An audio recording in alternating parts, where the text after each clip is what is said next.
আসলে ইমাম সাহেব, এটা তো রমজান মাস, আর রমজান মাসে রোজা থাকার অনেক নিয়ম কানুন। আসলে সেভাবে তো জানি না। আমি একটা জিনিস জানতে চাই যে আই লাভ ইউ বললে রোজা ভেঙে যাবো কিনা? অবশ্যই আই লাভ ইউ বললে রোজা ভেঙে যাবে।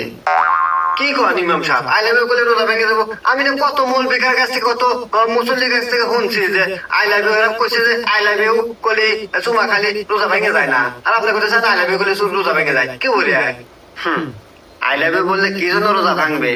দাঁড়াও, আমি তোমাকে ব্যাখ্যা করে বলছি, মানে ভেঙে বলতেছি। তুমি যদি পাশের বাড়ি অন্যজনের বউকে গিয়ে আই লাভ ইউ বলো, সেখানে ঝামেলা হবে, বিভেদ হবে, মারামারি লাগবে।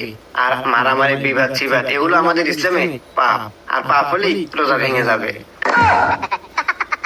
আর তুমি যদি তোমার নিজের বউকে আই লাভ ইউ কও, তুমি এত বড় যে একটা মিথ্যা কথা বলবে, আর এই মিথ্যা কথা বলা আমাদের ইসলামে পাপ, আর পাপ হলে রোজা ভেঙে যাবে।